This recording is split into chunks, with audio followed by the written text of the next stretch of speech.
Sheriff Lombardo, one guy in a hotel suite with a pile of guns is able to kill 58 people, cause injuries to 500 more, put an entire city on high alert, create international headlines. You can understand why people would say it's hard to believe it was just one guy.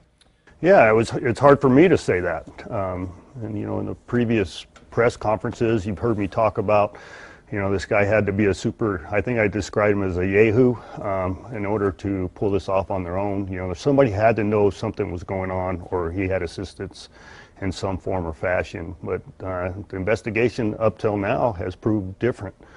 As far as we can tell, he's a lone actor acting on his own and planned this meticulously, with purpose. But we haven't found another actor that assisted him in this carnage. Within 24, 36 hours, you knew a heck of a lot about this guy, had put it together. What's sort of the state of the art of what you've learned since then? Well,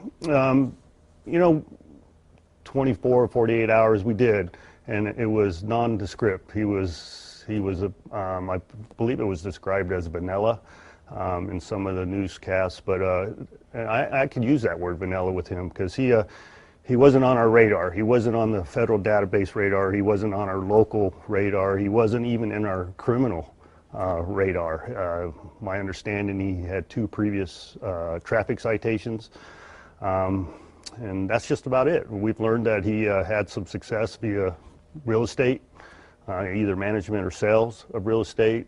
He previously was a CPA. He had some various jobs, lived in various places, but he became a prolific gambler. And then over time, he's gone up and down in his wealth associated with gambling and real estate and everything else that he chose to do. But since 2015, September of 2015, he's lost a significant amount of wealth.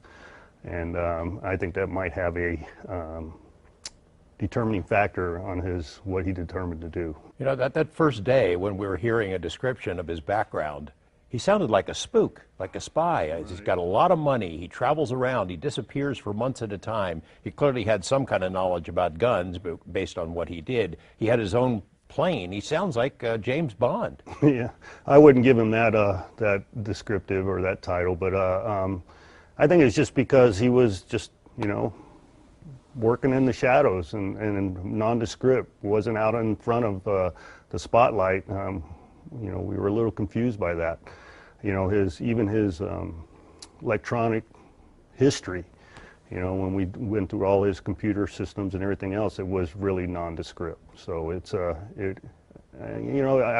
I guess you could say spook, but through our investigation, we determined that's not the case, obviously.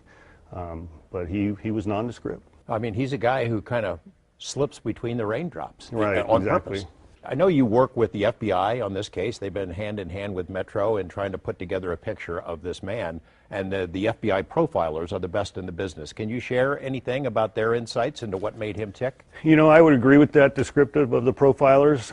I was duly impressed when they gave us their initial assessment. Obviously, they're still going through it, through interviews with the family members and Mary Lou Danley and other people associated with this individual's life.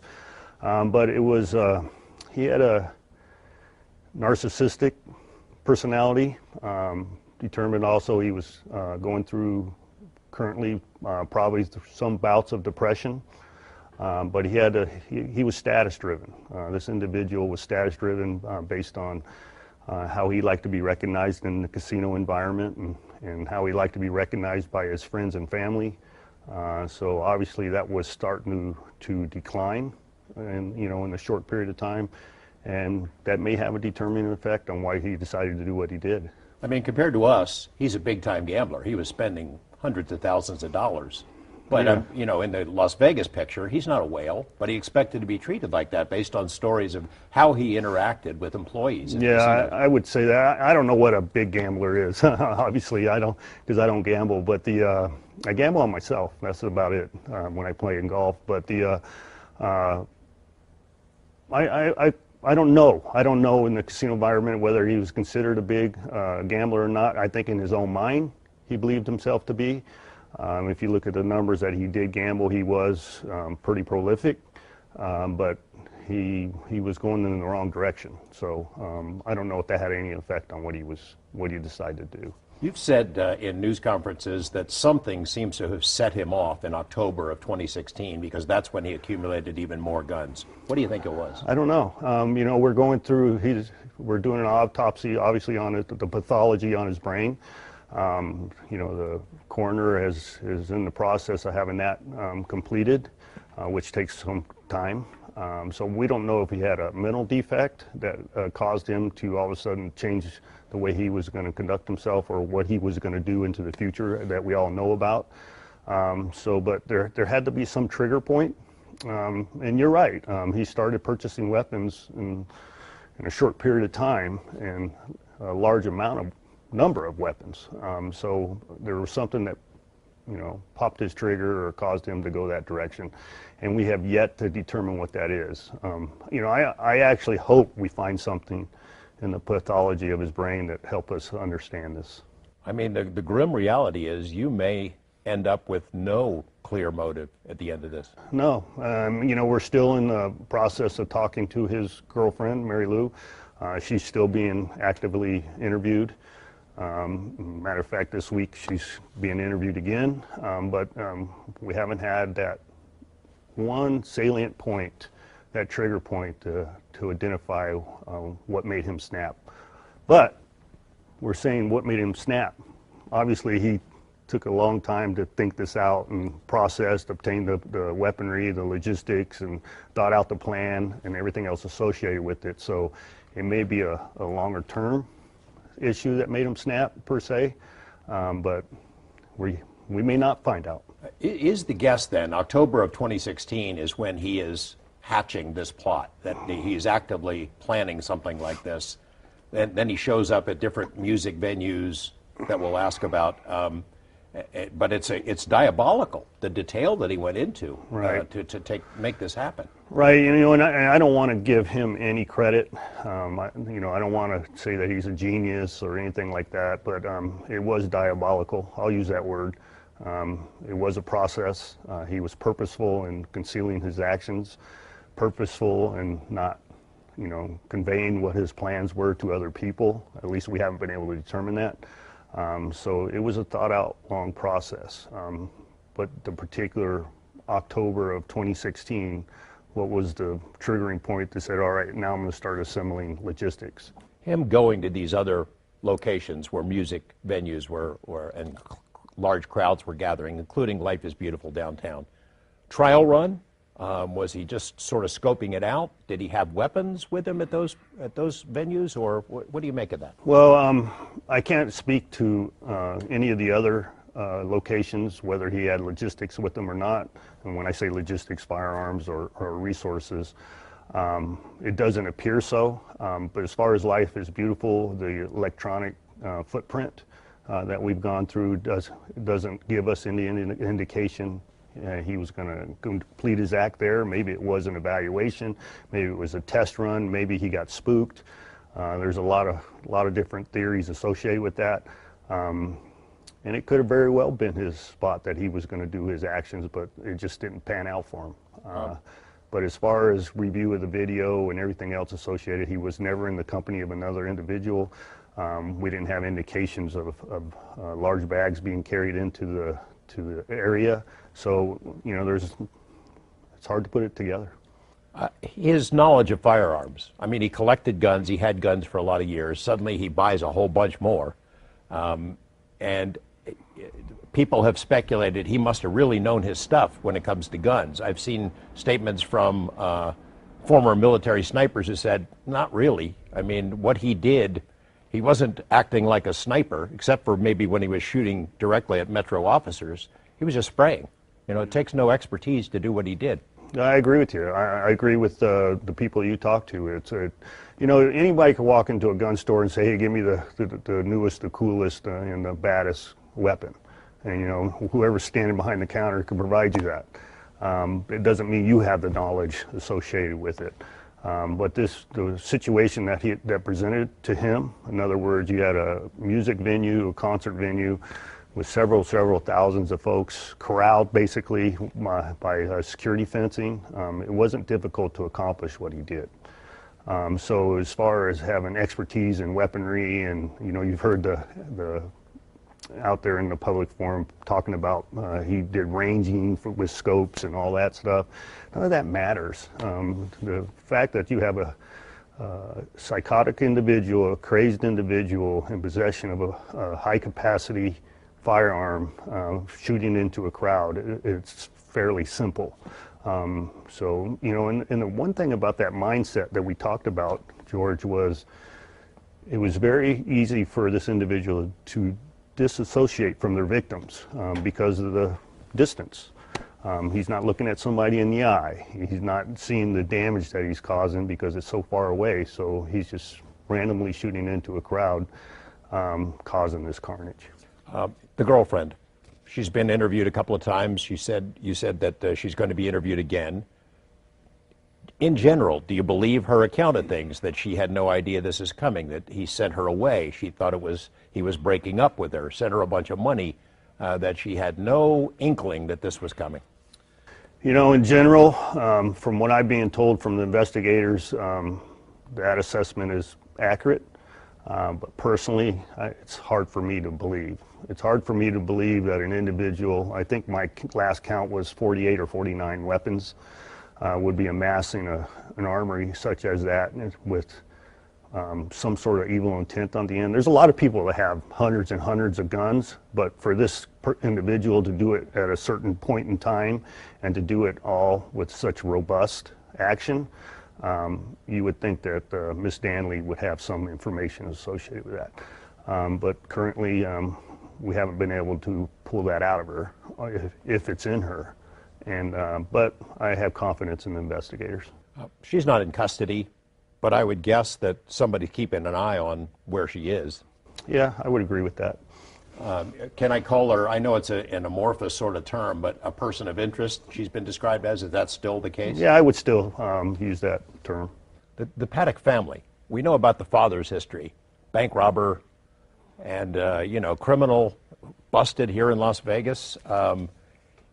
Is that related to how his sons ended up? We know that Stephen Paddock's brother was arrested on some serious charges, that Stephen Paddock himself, what he did. The other brother, who's been on television a lot, you get a weird vibe from the public statements that he's made. Is it something genetic? Is it something Dad passed on? What's your guess? Well, I don't think you're going to rope me into that assessment. The proverbial apple falling from a tree. It's I can't. I would get killed in the mental health world if I said that. But it is strange as you describe it. The issues that are coming to light as we interview the family even further and further. But none of it rises to the level of going up in a hotel room and shooting at thousands of people, hoping to create as much carnage as you possibly can. None of that rises to that from what you described. But as far as the family being of sound mind, that's yet to be determined. The brother has had a couple of news conferences in front of his house and made statements. Right. I've seen those. Give me your impression. What comes out at you? Manic. You got to remove some of it because obviously it's his brother that's created the largest shooting in our history. But it's so a lot of his statements associated with that. There's got to be some understanding with that. But he continues to talk and continues to, I would describe, dig a hole. You can see that there's something associated with the family. You mentioned about no one saw any bags going into the hotel. How did he get all those guns into his room with nobody noticing? Did he have any help? You know what? I wouldn't say nobody saw him bringing bags in the hotel. People saw him. Obviously, people saw him. But 10 to 15,000 people a day go through those doors, depending on which casino it is. And was he doing it over a period of several days, which would not bring attention to him? I would make that assessment. But there was nothing that stuck out in people's mind. They had experience with this individual. They knew him. Most of the people in the casino environment knew him there. He's been there a frequent flyer, per se, in almost every major casino on the Strip. But something that would make them see something, say something, I can't testify to that or present that to you because I don't know what they saw. But it's just troublesome that he had the ability to bring that many weapons into a room and that we didn't pick up on it. He found a crease. Yeah, a crease is a good word. But I don't want anybody perceiving that MGM and Mandalay Bay didn't do their job. Could have been prevented. It could have been prevented on many levels. Mary Lou Danley, his brother, anybody that may have some modicum of information that would presented this individual's state of mind. But apparently, right now, we don't know that. Talk about the timeline a little bit. You decided early on, right after this, that you were going to be as transparent as possible. You had multiple news conferences every day. Why did you make the decision to go that direction, and do you regret it? Well, no, I don't regret it. Hindsight's 2020, but there's a couple things I would have done different, but I don't regret anything that I did. I think it's important for the public, not me. The transparency piece is not me. It's for the public to understand whether they are safe or not. And I think that transparency dictates me to do what I did. I think it's important for people to feel comfortable. People are worried. You said it right up front. Was there multiple shooters? Is there somebody helping? And I think it's important to get that information out to help people understand their environment. And unfortunately, well, it wasn't unfortunate. None of the times were inaccurate. It's just the script associated with the time was inaccurate. What exactly happened associated with that time. So I think the most important piece is that we responded very fast. Security helped us in every aspect, and that we saved a lot of lives. You said up front, and no one heard it, apparently, or a lot of people didn't hear it. Look, this timeline's going to change. We're still gathering information. The sequence of events will change. It did. That generated all kinds of conspiracy theories, but, you said it in the beginning. Yeah, Monday morning quarterback's real easy, especially in a crisis situation. Everything's dynamic. 22,000 people attending a concert, hundreds of security guards, hundreds of police officers, hundreds of regular pedestrians. Everything's all engaged in this whole formula. For it to be absolutely accurate in the early throes of the event is unacceptable. You can't expect accuracy of that. And that's why I admonish people up front. Hey, timelines are going to change, stories are going to change. Until we get to the bottom of it, take it for what it's worth, with the intent of calming people's fears. And that was the whole intent. And you saw the timelines changed a little bit, but not the timelines per se, but the events associated with the timelines. And what exactly happened with Mr. Campos and my police officers and the suspect timeline shooting. Give a minute here or there, it didn't make a difference. What makes a difference is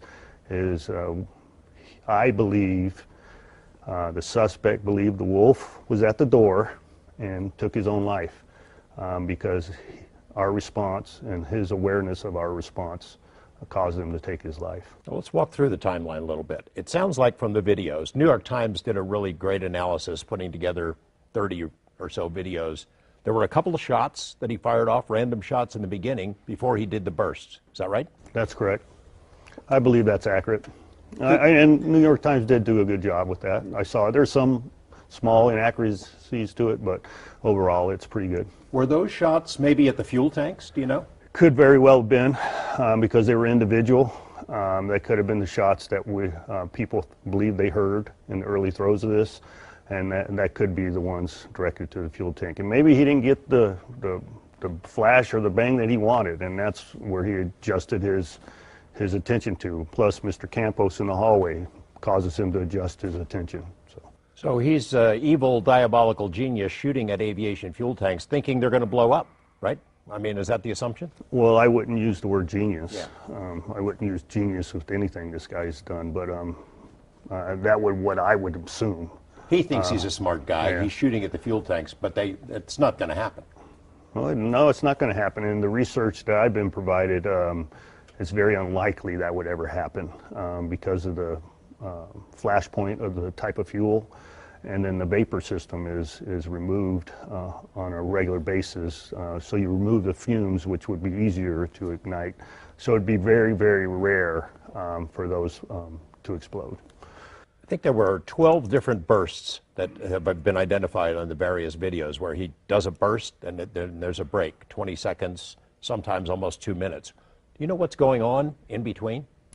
I think he's assessing the crowd, seeing what direction they're going. I think he's had mechanical problems with the weaponry he had in the room with them, changing of weapons because capacity of the magazine was depleted, looking at the monitors that he had set up in the room, checking the hallway. Who knows what's going through his psychotic mind, but that would be the assumptions I would make. So there were multiple bursts, and then he would stop, he'd start shooting again. Jesus Campos comes in, and then there's other personnel come in, and then things kind of go awry for him. Can you walk me through the sequence of events? Because it's kind of confusing. It looked like in the beginning, Jesus Campos, when he intervened up there and was noticed by the gunman, that's when the shooting into the crowd stopped. But that's not the case, right? No, so if we back up a little bit, because I want to make sure this is accurate. Sure. and people don't construe my words or think I don't know what the hell I'm doing. But there is a notification of an open door. Obviously, an open door being any customer that has a hotel room. If the door is open for a certain period of time, engineering or security gets a notification. Mr. Campos is sent to evaluate the open door. He had addressed another open door on another floor. He goes to the stairwell to ascend to the 32nd floor in order to address the open door on that floor when he encounters a blocked door at the stairwell doorway. And now we know that it was barricaded by the suspect. Subsequently, he ascended to the next floor, made entry into the hallway, went down to the elevator bank, got down, and then went on the 32nd floor, and then he had encountered the suspect. He received a leg wound. And then he attempted to contact his dispatch. And now that previous timeline that I had talked about, 21:59, 9:59 p.m., was him letting his dispatcher know that the door was blocked in the stairwell. So subsequently, you have a couple minutes of him, going up, going down, elevator, back down the hallway, and then he encounters the suspect. He receives a wound. He attempts to go through his radio, and then he also confirms his communication with dispatch via his cell phone. Hey, I've been shot at. I believe there's an individual in a certain room shooting out, active shooter. He doesn't know whether it's out into the festival or whether it's just strictly at him. And that's no fault of him because he's dealing with the individual in the hallway. And subsequently, he could hear shots being fired along with the engineer, and then police officers arriving. They could hear, actually when the police officers get there, they don't hear it, the shooting, because the suspect had stopped firing. But there was a volley back into the hallway at Mr. Campos during all that. So one of the time gaps that you identified that was pretty accurate with the New York Times video was we believe that the suspect had turned his attention back to the hallway and discharged a weapon into the hallway. A lot of questions about Jesus Campos calling dispatch and what happened in there. Was there an error in the logs or some kind of confusion about the time sequence after that? Well, no, we believed, in my early presentation, we believed that there were shots fired at 21:59, but actually it was when he encountered the blocked door. So that's when it was put in the log. So we didn't know the shots were fired until around 10:05, like 10:04:55, something like that. That's when we actually determined through calls for service, CAD, computer-aided dispatch, body-worn cameras, other people observation through videos like Uber and taxis and things like that. We feel pretty comfortable the actual amounts or the large amounts of firing by the suspect occurred right around 10:05. Evaluate for me, now that you've had some time to think about it, the response time, both in getting personnel to the scene and then breaching the room.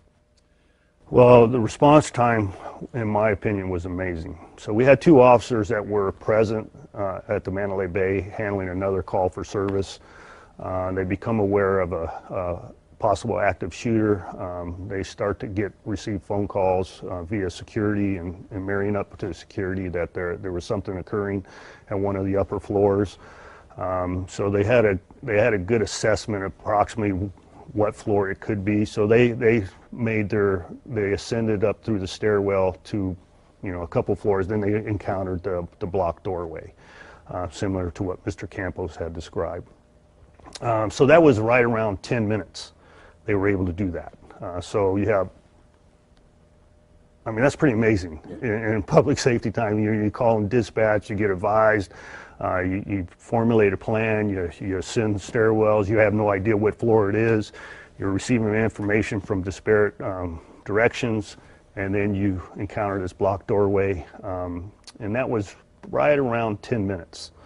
And then our other officers that ascended via the elevator bank and came out into the foyer or the hallway there from the elevator bank, that was right around 12 minutes. But during that time, the suspect had stopped firing.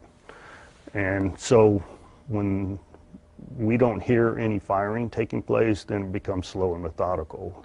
It's important for us to extricate the people that are staying in the rooms associated to the suspect's room to ensure their safety, formulate a plan to breach the suspect's room. Now, in normal practice, if we were going to execute a search warrant, say on a barricaded individual, we could take all the time we need and bring all the resources to bear to ensure everybody's safety. In this case, because of what the suspect did, the officers made the decision to breach this doorway of the hotel room in case this guy was reloading. Maybe he was reloading magazines. We didn't want to give him the opportunity to keep firing. And then when they made entry, they found out he had committed suicide. You know why he did that? What's your guess at what point he just made that decision? Because as we're going to discuss, he had plans, at least a plan, to get out of there. I don't know if it was a plan. I don't know if it was a plan to get out of there. And we could discuss it. Maybe he felt like he accomplished what he needed, what he wanted to accomplish. Maybe he was aware of us being at the door and afraid of us breaching the doorway. Because we know through his computer he did research police tactics. So he had to have been aware that we were probably going to come in the door at any minute. Maybe that was his decision point. And then you alluded to an escape plan, and I talked about a possible escape plan. He had equipment in there for survivability in the room. And he also had a vehicle still there at the Mandalay Bay that had some binary explosives in it still. So did he have a plan to go somewhere else and do something with that? If he had the ability to escape, would that be his plan? So there's a lot of questions that will probably never be answered.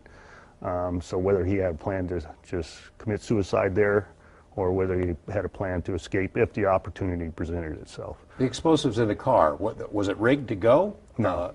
No. It would have to be set up in order to go. So maybe he ran out of time, or it's hard to figure out what I don't know. Maybe the plan was to have it somewhere else. Maybe the plan was to do an explosion somewhere else, and he changed his mind. I don't know what the answer to that question is. During those first few confusing moments, it's panic, people don't know what to do, there are gunshots and ricochet and sounds coming from all over the place. You get reports of shooters at other hotels. You send officers all over the place, right? Yeah, that's practice for us. That's protocol for us. We make assumptions that there's going to be more than one event when we encounter. That's what we train for.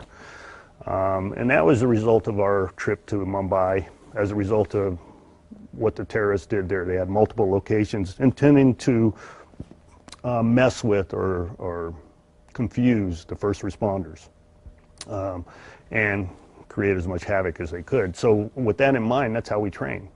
You don't have an over-convergence of resources to one particular event. We did have officers responding from all directions, and on duty, off duty, and the officers that were working the event to address that event. But we were also forming teams on the outside to address any other events as they may arise. And if you listen to the radio traffic when it gets released, it's evident that's what took place. So we got multiple calls. People were running away from the event. They were covered in blood. So people at the different locations was making assumptions. Maybe they were in a firefight there, and that's how they had the injuries. So there's a whole plethora of reasons why.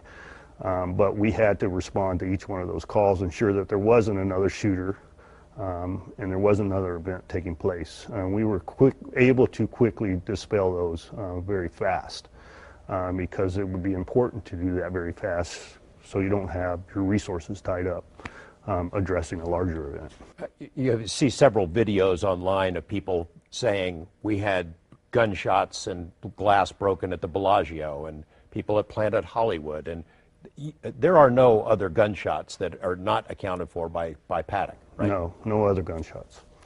The only other gunshots in particular are ours. Earlier question was presented whether there was other suspects firing or whether we had fired, and I had said no. Yeah, directly related to that, to engaging an individual, the answer is no. But what it wasn't out in the public space, and I'm comfortable with talking about it, is we had an accidental discharge in the suspect's room. So we did an explosive breach on the first door, made entry, located the suspect who had committed suicide there, but we encountered a locked door adjacent to the main living area or living room area. You have a bedroom off on one side and a bedroom off on the other side. Well, the bedroom off on the one side where the window was broken facing the fuel tanks, the door had been secured. So we did another explosive breach. And during that explosive breach, one of the officers had an accidental discharge. So nobody was injured, nothing else occurred from that. We're obviously going to do an internal investigation associated with that. So that was the only other shots that I'm aware of. I'm not sure if you can answer this, but do you know how many shots were fired by him and how many shots he could have fired, what he was capable of doing? Well, the best, I can't give you the exact number, but it was well over 1,000 from the room, and he had access to, I believe it was over 4,000 more rounds. So he had the ability to do a lot more harm. So. And probably intended to do that. That's what he wanted to do, use it all. Well, why would he have brought it to the room to just stack it up and look at? So I think it's important for people to understand that that because of our actions, and not just because he committed suicide, that all this stopped. I honestly believe that he believed the wolf was at the door, being us, LVMPD, and that's when he made that decision to take his life. But outside of that, if he had continued to shoot, we would have made entry on that door and engaged the suspect. A lot of conspiracy theories. It never seems to end. They're still being generated about what was really going on. Somebody was shooting from a helicopter, multiple shooters at other hotels. It was ISIS, it was Antifa. He was targeting this event because the country music fans are pro-Trump. I mean, you're not really a social media guy, from what I know about you. Are you amazed by the level of crazy stuff that pops up? Yeah, it is. I'm amazed at people's ability to cause this kind of disturbance. Amazed at people's mental state to post the stuff that they post. I'm just amazed at the conspiracy theories associated with this, and it's unfortunate. I think the internet is awesome. It's helped us. I think it's probably the most important tool in investigating in law enforcement in today's time. but it also has a negative effect. And these conspiracy theories and thinking that we're trying to hide stuff or we're conspiring together to hide stuff is ridiculous. Yes, you know, we're expected to chase down all these ghosts, like you described, and dispel these theories. Some of them need to be investigated. Some of them need to be put to bed. Some to ensure that we don't have another shooter or there was not a shooting anywhere else. But that's a normal part of an investigation. We can't spend our time chasing our tail with stories on the internet. The cruelest conspiracy theories are the ones that popped up immediately, that always pop up in these mass shooting incidents. It's a false flag. It didn't really happen. These are actors pretending to be dead people. And then we saw a report a few days ago that some of the people who survived, who were injured, wounded, are getting death threats for perpetuating this this hoax. Right. It's outrageous. Yeah, it is outrageous that somebody would even present that.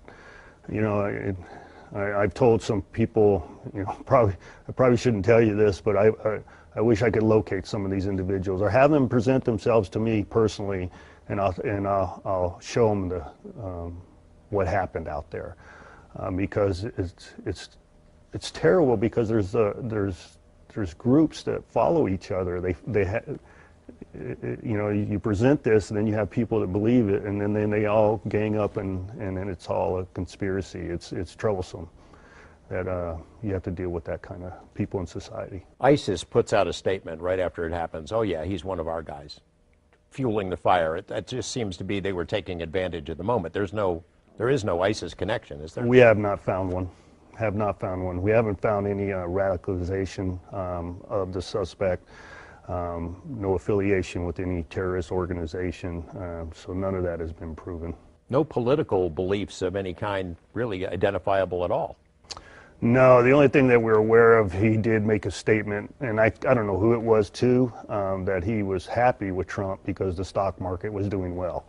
But that's the only thing that we have seen anything reference politics. Any religious beliefs? I know, you know, the girlfriend is from the Philippines, a Muslim country. People were wondering if that was the connection. Yeah, whether she was radicalized and eventually radicalized him, or whether he made a trip out there and went through some training or indoctrination, but none of that's been proven. Some of the conspiracy theories deal with you. And you're in league with the MGM. We got a clip from one of the news conferences where you testily responded to that. We can play that video. There is no conspiracy between the FBI, between LVMPD, and the MGM. Nobody is attempting to hide anything. I think by that point you were getting a little bit fed up, right, with those news conferences. Yeah, it's and I stand by exactly what I said there. That isn't something that was said without knowledge. That was based on knowledge at that point, and still, I'll say the exact same thing. There is no conspiracy out there for us to conceal anything, to hide anything. You know, people are frustrated, George. People are frustrated. Hey, what is the reason why? And just like I am, I'm frustrated too. What is the reason why? Why would this individual take it upon himself to cause the worst mass shooting in our lifetime, without reason or cause or understanding, and we haven't gotten that answer yet. So, like I told you earlier, I hope they do find something in the autopsy that would cause some sort of trigger point. But you know, there's still some investigating to be done. We're not done with the investigation by any means. We've come a long ways since October 1 in the investigation. There's some more information that the public will be privy to at a later date, but the answer to the trigger point, we still don't have it. One of the conspiracy points being raised about you is that you were in league with MGM because they bankrolled your campaign, which anybody who covers local politics would know how inaccurate that might be. Yeah, that is inaccurate. The MGM, nor did any casino industry bankroll my campaign. There are donations associated with the casino industry in my previous campaign, but the MGM was absent during that time. So I guess that's the best way to say that. MGM did not donate. No, they supported the individual that ran against me, and but that doesn't cause me to all of a sudden get together with the FBI and say, hey, let's do a conspiracy against the MGM because of that. That's ridiculous. They're still our community partners. They have 35, 40,000 employees that live in our community, and it's my job to provide them safety. And so that's ridiculous, absolutely ridiculous. Jesus Campos has been through a lot, not only being shot, but he's been inundated by media folks showing up at his house, banging on the door, and he decided to withdraw, to make himself unavailable. That has spawned its own series of conspiracy theories. Could you address that? I think if I was Jesus Campos, I would have done the exact same thing. He's doing his job. He did everything that he was supposed to do, and he's getting hounded for it. And some people embrace celebrity. Most of us don't. And in this case, he's made the decision to sequester himself with the assistance of the MGM, and I think that's understandable. So no, there's no conspiracy. Nobody has swept him away, to hide him. None of that is occurring. It's just that he respects his privacy, and I think everybody else should. I mean, he didn't know what he was getting into when he went up there. No. But he did save lives. I mean, yeah, he did. It's unfortunate. I mean, actually, you can look at it both ways. It was unfortunate he encountered the suspect, but it was fortunate he encountered the suspect because it enabled us to locate him a lot quicker. So you can look at it both ways. The suspect's hard drive was missing, I guess, from the computer that was in the room? Yeah, one of them in the room. What do you make of that, then?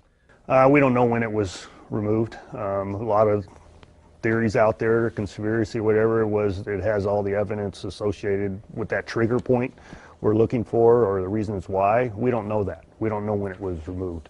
It was not, the hard drive was not located in the room, but we may never know where that hard drive is. It could have been removed years ago. It could have been removed in close proximity of the shooting. It could have been removed while he was in the room. We don't know that, but it was not available. Could you assess the state of the investigation regarding electronic evidence? I mean, there's security cameras all over the place. We hear it every day.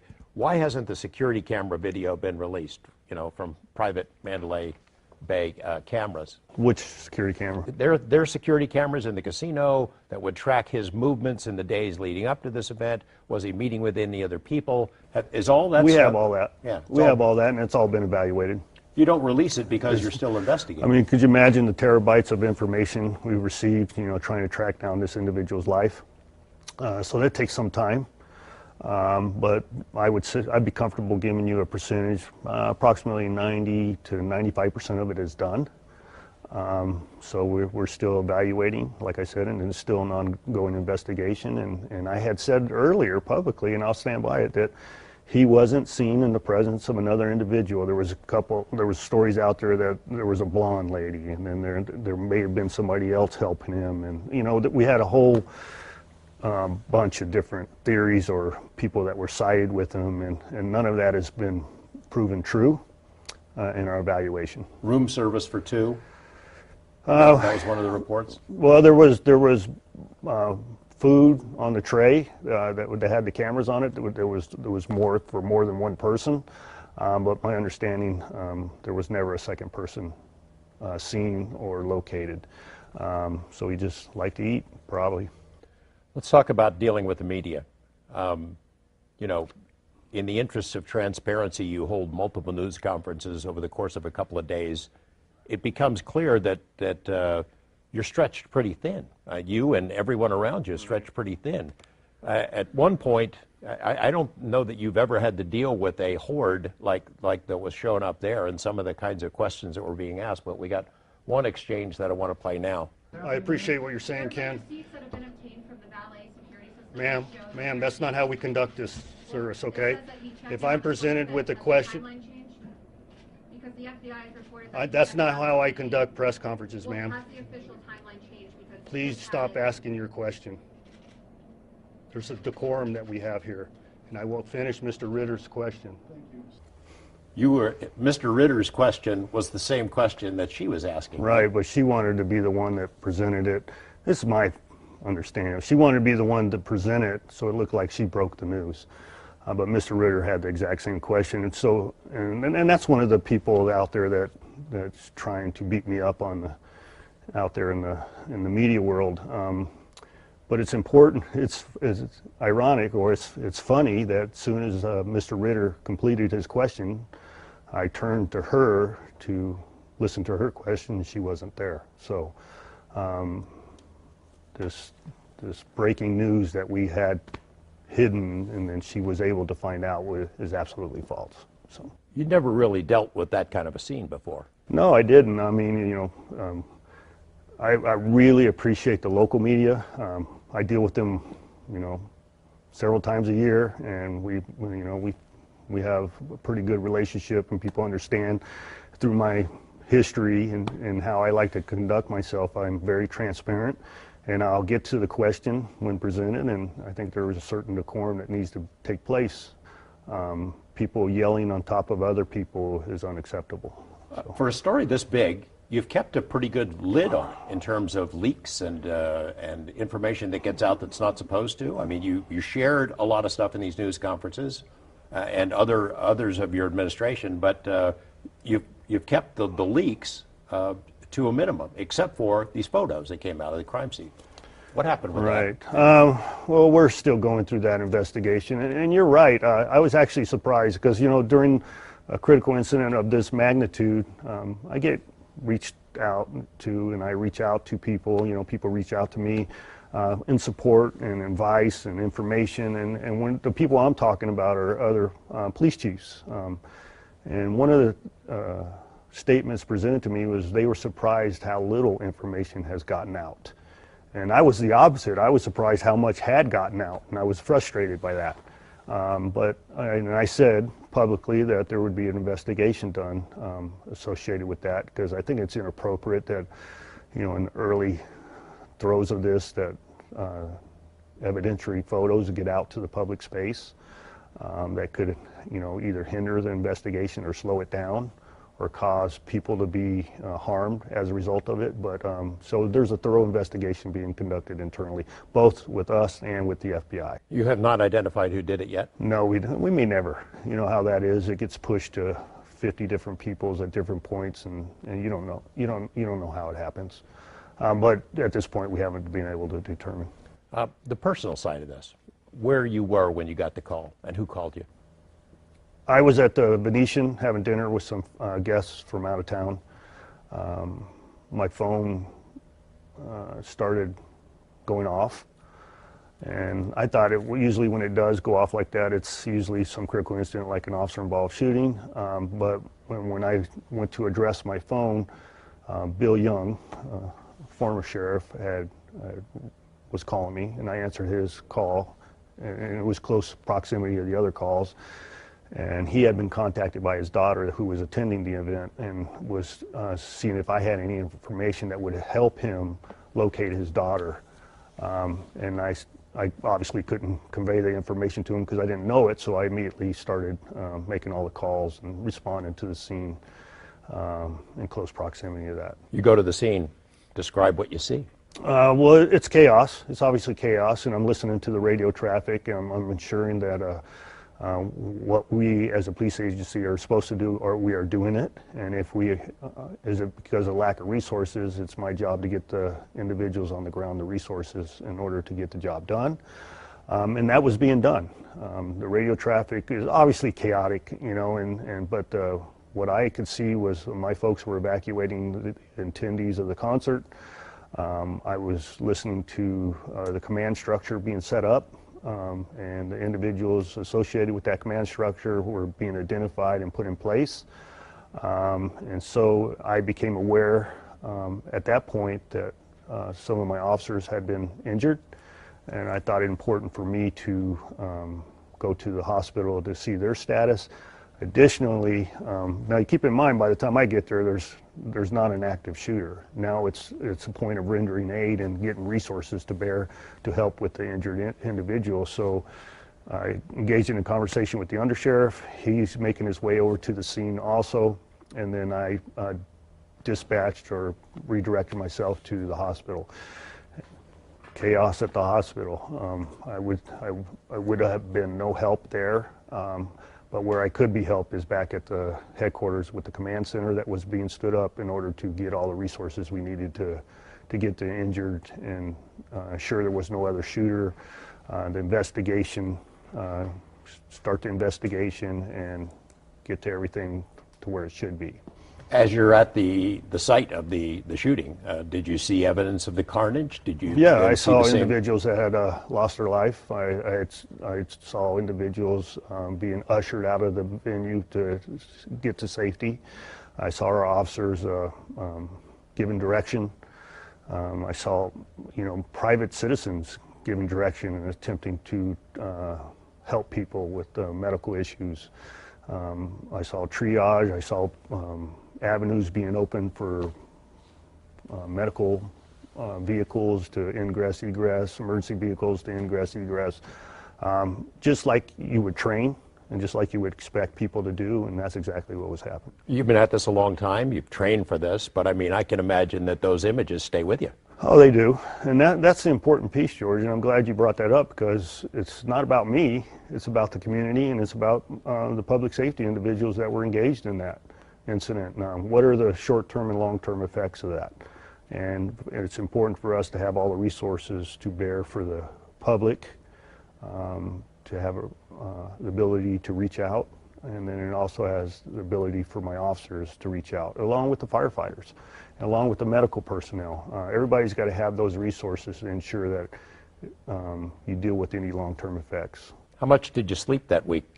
None. I can honestly say I probably got about 2 hours in a week. And that wasn't because I didn't have the ability to, I have people helping me or delegating. It wasn't because I was trying to bear the world on my shoulders. It's just, you're dealing with it. Things are running through your mind and you want to ensure that you're getting everything done that you possibly could. I know for us, we're all covering it, scrambling around trying to get the story. We're not on the scene as you and your officers were. But it was almost surreal, and it went on for days. Then the president comes in the middle of this thing, and the investigation is underway, and there's news breaking every day as new information is learned. It was like it was a movie or happening somewhere else, and it was the delayed reaction. It was for me. It was like 5 days later when it hit me. Is that how it was for you? Yeah, I agree with your description for you. It was the same for me, and fortunately, minus all the unfortunate events that took place is we believe we didn't have an outstanding suspect. The main suspect involved took his own life. So we weren't out searching. It wasn't a manhunt per se. Granted, we were doing everything possible to identify any other players, and so you have that haste or that priority associated with it. But as far as somebody shooting up the place and went and hid, and we knew there was somebody else that went and hid, that wasn't taking place. But you said it earlier, and I believe the number today is right around 564 injured. We have to deal with all that.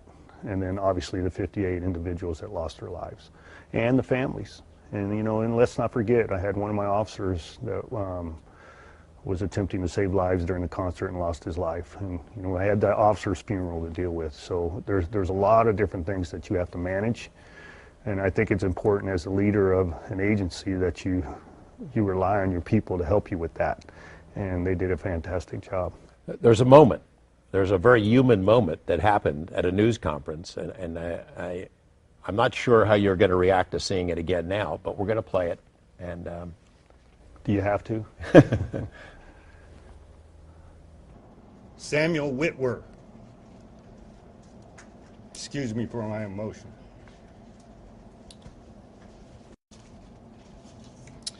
So at this point, I want to thank the community.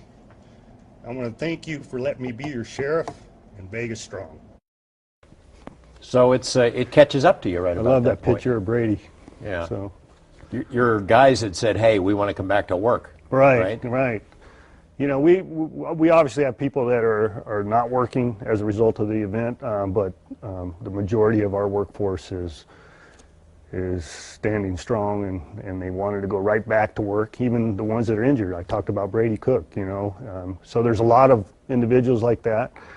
They want to go back to work and do what they were hired to do. So I think it's important for people to realize that.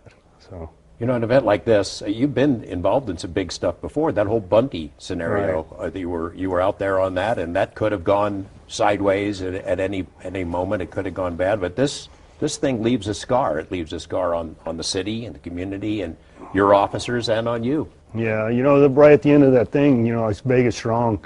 That's what's amazed me in this whole thing, George, is Vegas is stepped to the plate. Granted, you know, we are a tourist-driven economy, but I think let's remove ourselves from that and talk about the community. You know, how they've stood to the plate and they want to help in every way possible, and how we've come together as a community during a tragic event. It'd be very easy for people to say, you know, this is a big mess, and to start to place blame on 100 different people associated with it, but they haven't. They come together, and they say it's important for us to come together as a community to show that resiliency. And I think it's important for you to broadcast that. I think it's outstanding how we came together as a community. You know, you're the sheriff. You're the top law enforcement professional in the state, and you're on television a lot. People see you and know you. Does this change how you are perceived? I asked the question in this context as I was out. I saw you at somewhere outside of work a week ago, and people are coming up and shaking your hand and patting you on the back and, hey, Sheriff, how you doing? And it seems like something changed. Yeah, I think, you know, it's I guess it's the power of the media. You know, you get out there and then people start to recognize you. But you know what's really changed is people thanking me and my police officers. You know, I said, hey, unfortunately, I'm the face out there. But it wasn't just me that did it. It was everybody associated with my police department, everybody associated with the rest of public safety and the medical community. But they're showing their appreciation for what we did. Like I said, I think we saved thousands of lives by our actions and how we handled it after the fact, how we ensured that people got medical aid, and how we've done follow-up with individuals, ensure they're getting all the resources they need, getting their personal property back, and then legal aid being stood up for the people that can't afford it, and everything that goes along in the short and long term of a critical incident. It's amazing how the communities come together. As far as me personally, I would never use the word celebrity, and I can't stand, I just don't want people to use that with me. It's just, I happen to be the face of a tragic event, and I'm happy to be the sheriff, you saw in the video, and I thank the people for giving me that opportunity. You and I have spoken about active shooter, terrorist attacks, these kind of scenarios. Metro has planned for this for a long time, and each time there's an incident internationally or nationally, you evaluate it and you learn from it and you try to prepare for it here. What do you learn from this? I mean, this guy found a tiny little niche, a tiny little crease. What do you learn from it? Or are you already changing plans and trying to evaluate how to prepare for the next one? Right, you know, you're absolutely right. You have to check your ego, per se, and you got to say, hey, is there something we can learn from this? And we've started that in immediately after event. Is there something we need to change in the security profile of our community, in the casino industry? So in close proximity to the event, I met with all the corporate security chiefs of the casino industry to start spitballing those ideas. There's a lot of things they can do internally, a lot of things we can do as a police department. So we're working out all those nuances. You know, where we creates a problem for us, per se, is we're hospitality. You know, we don't want to intrude on people's hospitality, and that's the business we're in, but the world has changed. It has nothing to do with Las Vegas. It has nothing to do with any other hospitality industry. It's the world has changed, and we have to change along with it. So to inconvenience an individual for security measures, I think it should be acceptable by the general public. We have a lot of big events here. We have all kinds of big events. I mean, there might be 5, 6, 8 on a given weekend, and a lot of high-rise buildings. Right. How do you stop people from doing this? Well, that's why it's important. Like, you know, when we went to Mumbai, let's go to New York City and see how they do it. Reference Times Square. You know, do they have this? Excuse me. Do they have the same concerns? Let's reach out to our partners and receive that information. But in the immediate, we have to adjust our profiles because we're not going to stop the economy, and we're not going to not do events. So we have to ensure that people are comfortable when they attend the events, and we have to ensure that we're doing everything possible that we can do. So there's different things. You can do overwatch. You can have quick response forces standing by. There's a lot of different avenues to go, and I want to assure the public that we're already doing them. We're not waiting to evaluate, but in the short term and within our resource ability, we are doing that. This is not the bad guy that you expected. I mean, you've been preparing for other kinds of bad guys, terrorist organizations. Right. Are they encouraged by something like this? Does it teach them something? That attack could still happen. I mean, you've been saying it for a long time that it... Yeah, I mean, it's unfortunately, we have a copycat society when you talk about critical incidents, and but we're going to do everything in our power to prevent that. We pray to God it doesn't ever happen here again, nor anywhere other jurisdiction. It doesn't happen. That we put the systems in place to stop it, and if it does occur, that we're immediate in response to it. So you can what if to the cows come home, George, and it's important for us to try and what if every scenario. And this was a scenario that we hadn't envisioned, and now it's in our repertoire as far as responding to it. You know, you've been making the argument, your predecessors have been making the argument to the federal government, we're an international dateline, we are a target for a variety of reasons. Sometimes that falls on deaf ears. Any progress now that it's happened and saying, hey, we need help here?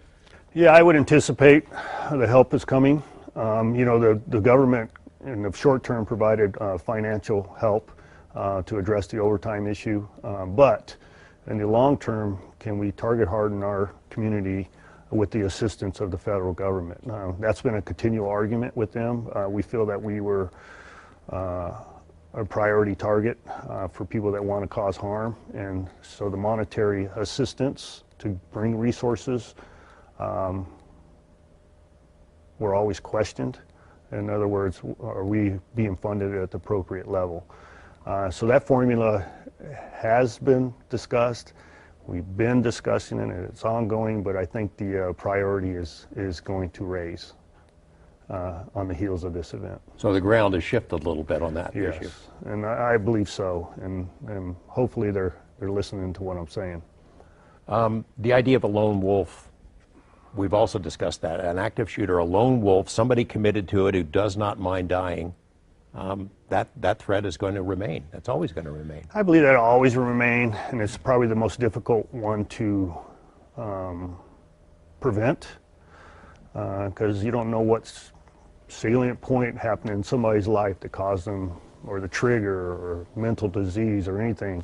But what we do rely on is the public to help us that, because we can't be everywhere all the time, and it requires the assistance of the public to help us identify these individuals and ensure that we do follow up with that information. The concern was about the economic engine of the state, the Strip. What would happen if an active shooter situation erupted there? The economy could collapse. The economy didn't collapse. No. I think it's fantastic. It shows you, the American public, we can't let terrorism win. And granted, this guy hasn't been labeled a terrorist yet. I don't care what you say. I could use that label for this individual. He's dead and gone. But we can't let them win, no matter what the label is. And I think it's important for people to move on with their lives and continue to do what they want to do for us to succeed. once we start giving in, and that's where they feel they're accomplishing what they want to accomplish. We saw it on the faces of these national media people who are in town doing stand-ups out there on the Strip night after night, 5 or 6 times a day. And slowly over the course of that week, it dawns on them that Las Vegas is a real community, like they didn't realize we were a real community before. And they're astonished at the reaction. Las Vegas didn't miss a beat. Got up, dusted off, and got to it. The blood donations, the financial donations, offering to help in so many ways. It's astonishing. Yeah, it is astonishing, and I'm glad you bring that up, because it's important for us to talk about that too. Not about just about this individual and the carnage that he caused, but how the community came together, how well entrenched the Las Vegas community has become. And I like to use that word community. You know, we were considered a transient community forever and ever, and now we're considered a real community. It's funny where you still get people, even to me, they say, well, where do you live? Do people actually live in Las Vegas? Yes, people live in Las Vegas. We do a lot more than just go to casinos or run casinos. It's a real community. It's very diverse, and it's evident because a lot of individuals that retire from the police department move in close proximity to retire, and then they all end up back here. And they don't understand how vibrant and robust and enjoyable this community is. It's a terrible incident. It'll leave permanent scars and certainly has, you know, destroyed a lot of people's lives and families. But there is some good that comes out of it, I mean, in terms of our community and how it rose up. Yeah, you try to see some of the silver lining. It's very difficult in a situation like this, but how we rose up is the silver lining, and how we'll continue is the silver lining, and how we make adjustments because of it is the silver lining. And I think it's important for people to see that outside of Las Vegas. My concern is the people in Las Vegas and their safety, but I think it's also my concern that people outside of Las Vegas understands this is a great community, safe community, and it's a great place to visit. Anything else you want to say to people about the ongoing investigation or the incident? Well, you know, I don't want to get lost in the injury numbers. I believe I gave you 564. That is the current number, but out of that 564, 5 individuals are still in the hospital. Out of that 564, there's people going to have lifetime injuries, and then the people that are still in the hospital means they have grave injuries, and it's important for everybody to not lose sight of that and continue to support those individuals and to continue to support your law enforcement and the first responder community. Have you noticed, I'm sorry, one more, among your officers who dealt with it, who were there on the ground, you have to keep an eye on them. Are they emotional impact, long-term impact? Yeah, obviously you do. I mean, they know what they signed up for, but they didn't sign up for addressing 58 dead individuals and 500 plus injured people at a music venue. Nobody can prepare for that, and nobody can understand the long-term effects of that.